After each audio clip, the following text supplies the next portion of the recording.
Doctor Baba Saheb Ambedkar open university.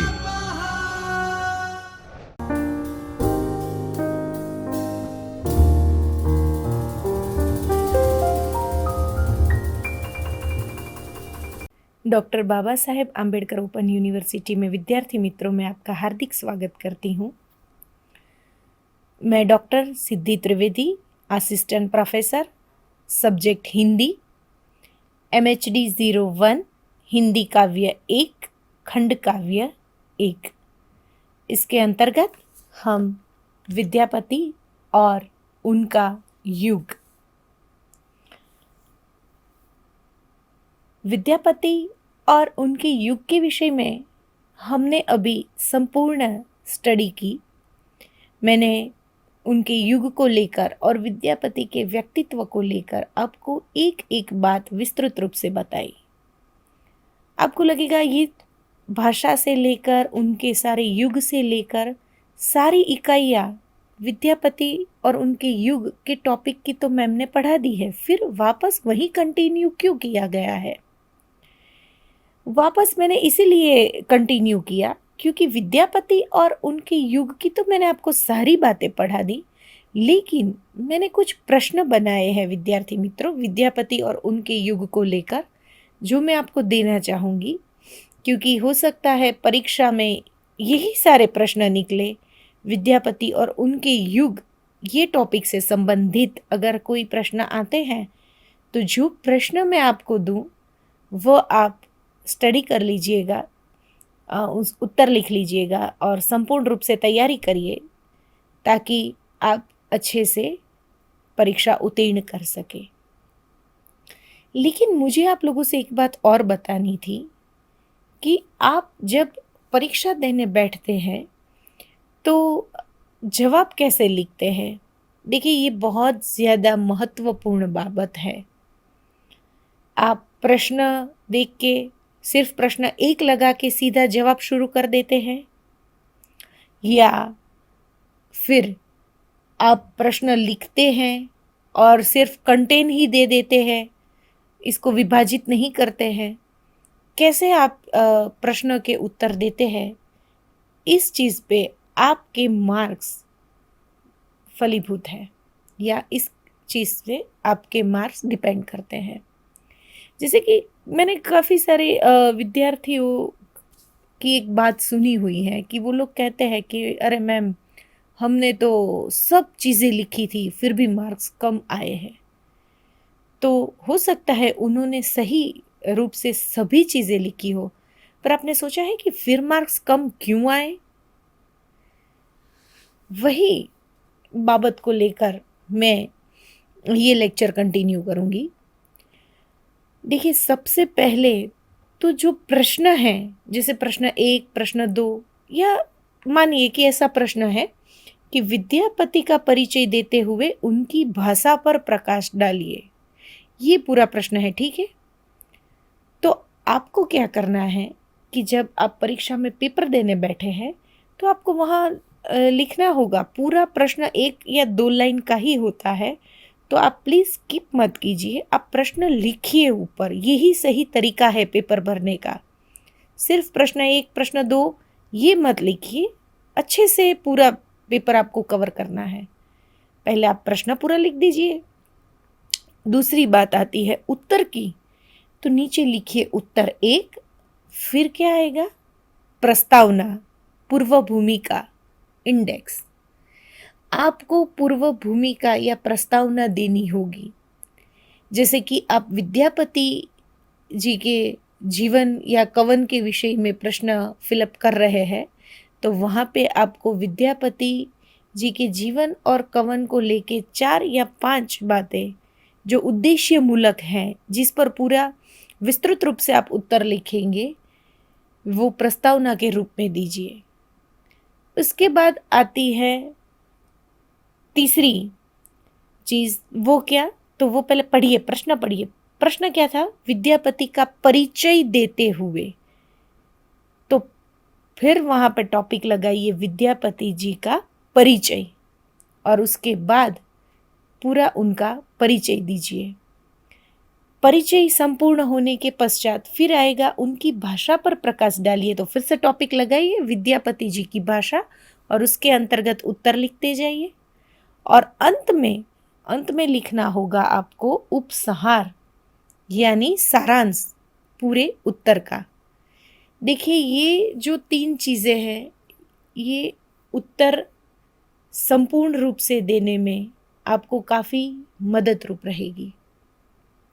विद्यार्थियों का दायित्व होता है कि उनको जो प्रश्न पेपर मिला है उनके प्रश्न और उत्तर संपूर्ण और अच्छे ढंग से दे दिए जाए, ना कि प्रश्न 1 पहले पेज पे है, प्रश्न 4 चौथे पेज पे है, प्रश्न 5 दूसरे पेज पे है। हाँ, आप ऐसा कीजिए, उलट सुलट करने की वजह, अगर आपको प्रश्न 1 नहीं आता है या आपको लगता है कि मुझे ये थोड़ा कम आता है, मैं बाद में समय रहेगा तब सोच के लिखूंगा या लिखूंगी, तो आप प्रश्न 1 जो 2-3 आपको लगेगा कि शायद मैं 2 पेज का लिख पाऊँ, तो 2-3 पेज छोड़ के फिर दूसरा प्रश्न लिखिए, फिर तीसरा लिखिए, फिर चौथा नहीं आ रहा है तो चौथे के लिए भी 2-3 लाइन जगह छोड़ दीजिए पेज और फिर 5वां लिखिए। क्रमशः लिखिए, ये बहुत ज़रूरी है, क्योंकि हम जो पेपर पढ़ रहे हैं वो MHD यानी MA का पेपर है, 10वीं या 12वीं या FY SY का नहीं है। आप अनुस्नातक, स्नातक भी नहीं, देखिए मास्टर की पदवी के विद्यार्थी हैं, और जब मास्टर या अनुस्नातक विद्यार्थी के पदवी के जो विद्यार्थी होते हैं तो ये छोटी छोटी बातें उनसे भूल नहीं होनी चाहिए पेपर में, ये आप समझिए। जितना हो सके स्पष्ट भाषा में लिखिए, मेरा मतलब है स्पष्ट भाषा से कि अक्षर सुवाक्य हो। अब ठीक है, अगर आपके अक्षर इतने भी अच्छे नहीं निकल रहे हैं तो कोई आप 2 ही दिन में या 5 दिन में तो ऐसा जादू नहीं हो जाएगा कि आपके अक्षर मोतियों के दाने जैसे निकले, लेकिन प्रयत्न करने से अक्षर अच्छे हो सकते हैं।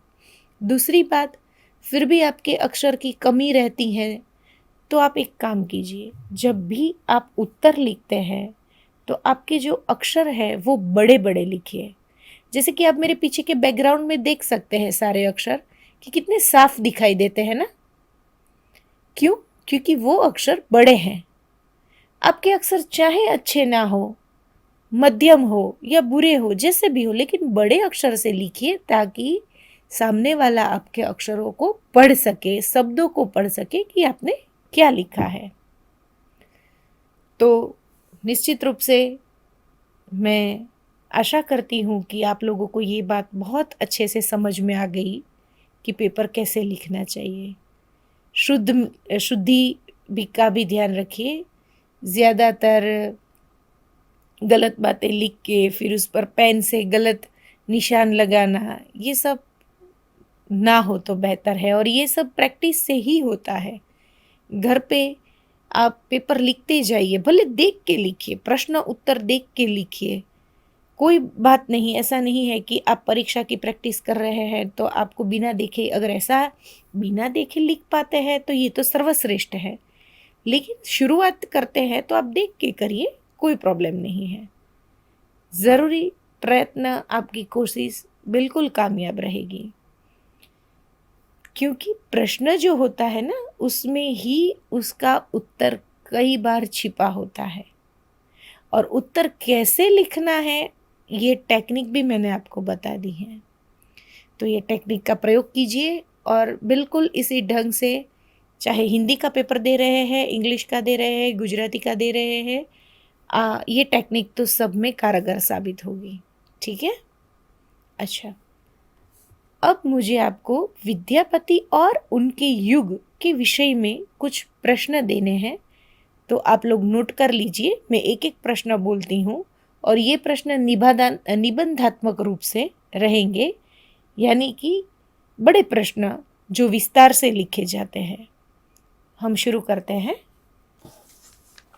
पहला प्रश्न है, विद्यापति का परिचय देते हुए उनकी भाषा पर प्रकाश डालिए।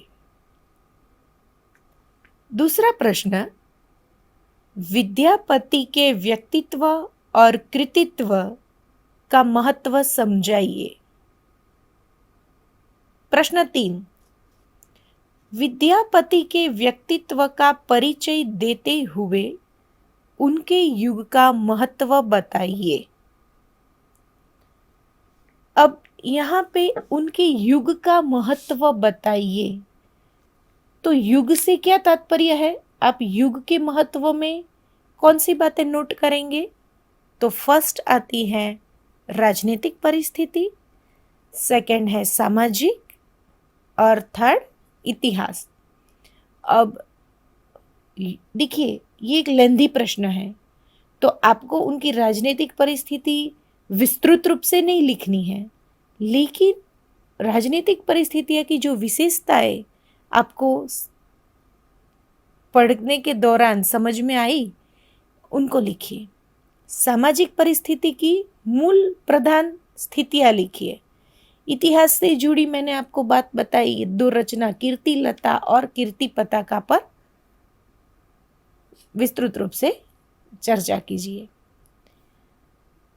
उनकी युग कहाँ है, ठीक है, तो युग में ये तीनों बातें आ जानी चाहिए।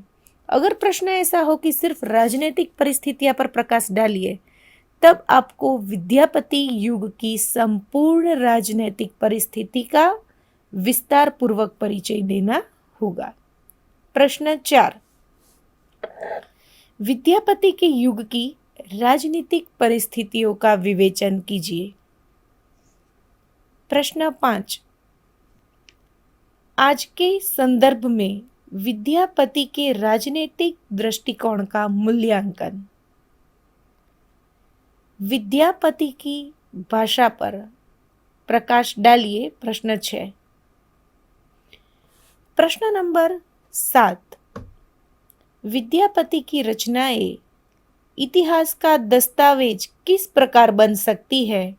100 उदाहरण उत्तर दीजिए। देखिए, इतिहास का तो आपको परिचय देना ही है। अब लिखा है 100 उदाहरण, तो कौन सी रचना आएगी? मैंने अभी बताया कीर्तिलता और कीर्ति पताका। ये विस्तृत रूप से पढ़िए और ये उदाहरण सहित आप बिल्कुल सरल ढंग से इसका उत्तर दे सकते हैं। आगे है, विद्यापति की भाषा की विशेषताओं और महत्व का विवेचन कीजिए। अब भाषा की विशेषताएं तो मैंने आपको बताया ना अगले लेक्चर में ही कि रागात्मकता, संगीतात्मकता, अलंकारिकता, छंद, लय, गीतात्मकता, रागात्मकता, तो ये सारी बातें विद्यापति जी की भाषा की मूल रूप से विशेषता रही हैं। प्रेम सौंदर्य का सुंदर चित्रण, श्रृंगार रस का उत्तम उदाहरण विद्यापति की पदावली में देखा जा सकता है। फिर है भाषा, तो मैंने भाषा के विषय में तो आपको समझा दिया है। आगे है प्रश्न, विद्यापति को संक्रमण काल का कवि क्यों कहा जाता है? यहाँ प्रश्न समाप्त होते हैं। ये सारे निबंधात्मक प्रश्न थे। देखिए, विद्यापति जी को संक्रमण काल का कवि, संक्रमण काल शब्द मैंने आपको पहले भी समझाया कि आदि काल का अंत और भक्ति काल का उदय होते हुए बीच में जो काल है संक्रमण काल, और विद्यापति जी संक्रमण काल से जुड़े कवि हैं, इसीलिए उनको संक्रमण काल का कवि कहा जाता है। ये प्रश्न निबंधात्मक है, तो इसमें आपको थोड़ी परिस्थितियों का भी उल्लेख करना पड़ेगा, ठीक है। तो ये थे आपके निबंधात्मक प्रश्न विद्यापति और उनके युग के विषय में। विद्यापति संक्रमण काल युग के कवि थे और संक्रमण काल एक ऐसा काल था जहां मुसलमान यानी कि मुगल संप्रदाय, मुगल साम्राज्य अपनी जड़ें मजबूत कर रहा था, या यूं कहे कि मुसलमान राजाओं के उदय का काल था। अब निश्चित रूप से हिंदू और मुसलमान दोनों साथ में ही रहते थे, लेकिन मुसलमान राजाओं में और उनके तब के संक्रमण काल के धर्म में, संक्रमण काल के युग में मुसलमान धर्म में कुछ ऐसी चीज़ भी पाई गई कि ये संक्रमण काल के युग में मुसलमान में कट्टरता और धर्मांतरण आदि प्रवृत्तियां भी अपनी चरम सीमा पर थी। लेकिन इन्हीं मुसलमानों में एक ऐसा संप्रदाय, जैसे कि हम हिंदू हैं, लेकिन हिंदू में भी वैष्णव संप्रदाय, स्वामीनारायण संप्रदाय, ऐसे अलग अलग शिव संप्रदाय है ना, बहुत सारे अलग अलग संप्रदाय है। वैसे ही मुसलमानों में भी सूफी संप्रदाय, ये एक ऐसा संप्रदाय था जो कट्टरता का दुश्मन था और प्रेम का पुजारी था। और किससे प्रेम? ईश्वर से प्रेम, भगवान से प्रेम, अल्लाह से प्रेम। तो पहले हम सूफी शब्द के विषय में जान लेते हैं कि सूफी किसे कहते हैं, क्योंकि बेशक विद्यापति के युग से ही सूफी संप्रदाय की शुरुआत होने लगी थी या हो चुकी थी। आगे तो हम जायसी, मलिक मोहम्मद जायसी में पढ़ेंगे ही पद्मावत में सूफी का, लेकिन सूफी यहाँ भी अपना भाग अत्यंत रूप से, अपना हिस्सा फलीभूत करता है। अब सूफी, सूफ यानी सफेद, उजला, निर्मल। सूफी यानी एक ऐसे संत जो सफेद ऊन के वस्त्र पहनते थे और ज़्यादातर मंदिर के बाहर या मस्जिद के बाहर वो आराधना करते थे, भजन करते थे, कीर्तन करते थे, या रानियों और हिंदू नारियों के विषय में अच्छे गुणगान करते थे, या मुस्लिम औरतों के विषय में भी अच्छी बातें करते थे। मतलब उनका किसी से कोई दुश्मनी का नाता नहीं था। सूफी सिर्फ ऊपर से ही सफेद कपड़े पहनते थे ऐसा नहीं था। सूफी जो संत थे उनके हृदय भी बिल्कुल निर्मल और स्वच्छ थे। ये मुसलमान के ही संप्रदाय का एक हिस्सा था, लेकिन मुसलमानी संप्रदाय होते हुए भी उन्होंने अपने आप को कट्टरता से अलग रखा था। सूफी वो लोग थे जो राधा कृष्ण के भजन भी निर्भीक रूप से करते थे और अल्लाह की बंदगी भी करते थे। उन्होंने हिंदू राजा और रानियों को नायक नायिका के रूप में लेकर अपने आराध्य और अपनी कविताओं का विषय बनाया है।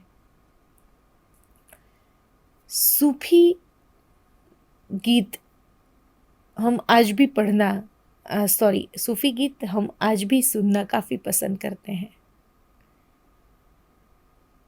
क्योंकि सूफी एक ऐसा संप्रदाय था या सूफी एक ऐसे संत थे जो हिंदुओं की भी बातें और हिंदुओं से जुड़ी बातों को भी आवकार्य करते थे, उसका स्वीकार करते थे, और मुस्लिमों से जुड़ी अच्छी अच्छी बातों को भी वो स्वीकारते थे। कट्टर दुश्मनावट उनकी किसी से भी नहीं थी। कट्टर दुश्मनावट ना उनकी अपने मुस्लिम संप्रदाय से थी, ना हिंदू संप्रदाय से थी। दोनों उसके लिए इक्वल थे, बराबर थे।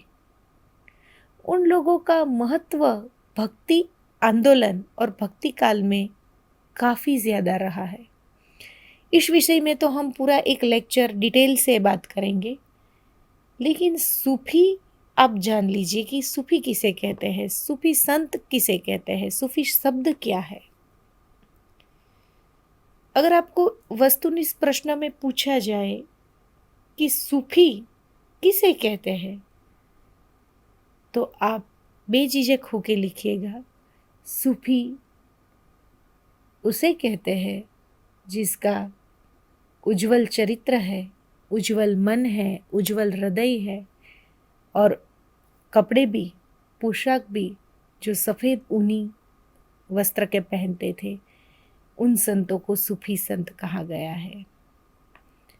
अगर पूछा गया आपको टिप्पणी में कि बताइए सूफी संत की प्रवृत्तियों के विषय में, तो आपको उत्तर देना होगा कि सूफी संत थे, उनका एक ही लक्ष्य था और वो था प्रेम, अपने ईश्वर की आराधना करना, अपने अल्लाह की बंदगी करना, यही उनका मूल रूप से कार्य रहा है। सूफी संत कभी मस्जिद में जाकर नहीं बैठे। ये उद्धरण हमें कहीं पढ़ने को हिंदी साहित्य के इतिहास में मिला ही नहीं कि उन्होंने मस्जिद के अंदर जाकर बंदगी की है, क्योंकि वो किसी एक धर्म के पलड़े में नहीं रहते थे। और इसलिए देखा भी गया है कि काफ़ी सारे मुसलमान संप्रदाय के लोग सूफी लोगों को पसंद नहीं करते थे, क्योंकि उन लोगों में अपने धर्म में अल्लाह को ही स्वीकार करना लिखा है, भगवान का नहीं है। लेकिन सूफी तो भगवान में भी लीन रहने वाले थे। उनको कृष्ण के चमत्कार से भी मतलब था और उनको अल्लाह के चमत्कार से भी मतलब था।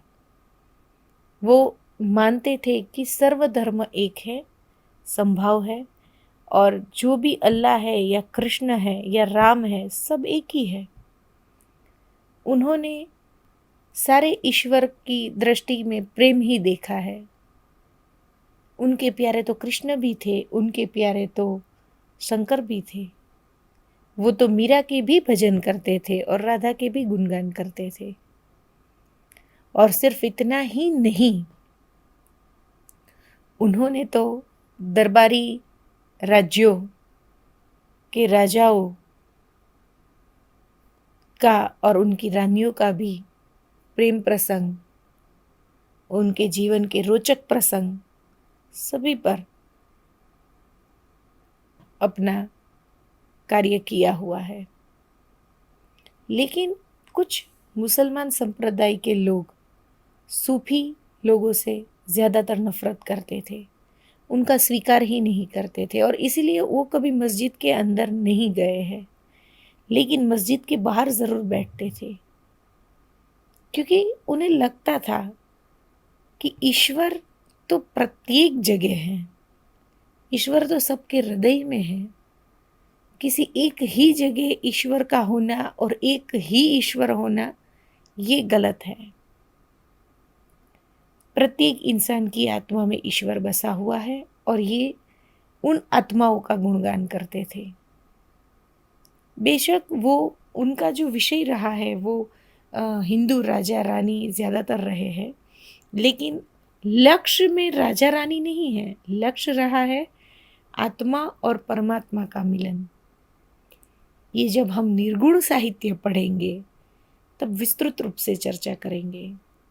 बाहरी तौर पे उन्होंने भले ही मलिक मोहम्मद जायसी और रानी पद्मावती का वर्णन किया है, लेकिन उन्होंने स्वीकार किया है कि मलिक मोहम्मद जायसी को उन्होंने परमात्मा के रूप में और रानी पद्मावती को आत्मा के रूप में, प्रतीक के रूप में माना है।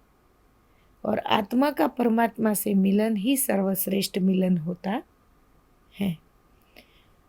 सूफी संतों के विषय में ये कहना ठीक नहीं है कि आध्यात्मिकता के चश्मे सस्ते हैं। यहाँ ये बात लागू नहीं होती, क्योंकि उन्होंने कभी भी श्रृंगारिकता का शरीर सौंदर्य, मासल दे, नक्सिक वर्णन इतना भी गया गुजरा नहीं किया है कि ये कथन उन्हें लागू हो, बिल्कुल भी नहीं।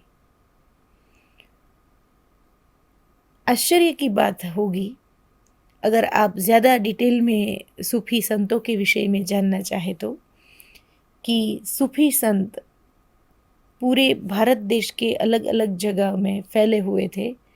वह आए थे अफ़गानिस्तान से, अरब से, लेकिन उन्होंने राजस्थान, गुजरात, महाराष्ट्र आदि जगह पे अपने धर्म का स्थापन किया था। आज भी सूफी संप्रदाय का चलन है। सूफी संप्रदाय को आज भी माना जाता है। और एक बात बताऊं मैं आपको, सूफी संप्रदाय से जुड़े लोगों का सिर्फ एक ही लक्ष्य रहता है कि अपनी आत्मा को सुख देना, शांति प्रदान करना और ईश्वर से जुड़ना। इसके अतिरिक्त उनका और कोई लक्ष्य नहीं है। सूफी संप्रदाय के लोग हिंदू, मुस्लिम या अन्य किसी भी जाति धर्म की कट्टरता में नहीं पड़ते हैं। और जो सूफी संप्रदाय के लोग हैं वो अपने आप को सूफी ही कहेंगे। उसमें बेशक हिंदू भी होंगे, मुस्लिम भी होंगे या अन्य जातियाँ या अन्य धर्म के लोग भी हो, लेकिन वो लोग ऐसा नहीं कहेंगे कि भाई मैं हिंदू हूँ और मैं सूफी संप्रदाय में आया हूँ, मैं क्रिश्चियन हूँ और मैं सूफी संप्रदाय में आया हूँ। नहीं, उनकी एक ही पहचान है कि मैं इंसान हूँ और मैं सूफी हूँ। तो सूफ शब्द और सूफी संत तक की जो बात है वो मैंने आपको बताई। अब सूफी संत का भक्ति काल आंदोलन में क्या स्थान रहा, उन्होंने कैसी कैसी रचनाओं का निर्माण किया, उनकी विशेष रूप से क्या प्रवृत्तियाँ थी, ये सारी बातें हम जब भक्ति काल निर्गुण काव्य पढ़ेंगे तब उस दौरान ज़रूर पढ़ेंगे। लेकिन यहाँ मुझे आपको लगेगा कि मैडम ने सूफी काव्य का या सूफी संतों का अभी हमें क्यों परिचय करवाया। तो मैंने सिर्फ इसीलिए ही ये थोड़ा सा परिचय आपको दिया, क्योंकि विद्यापति के युग में भी जब आप अपनी किताब पढ़ेंगे तो आप पाएंगे कि सूफी संतों का अपना एक अस्तित्व शुरू हो चुका था।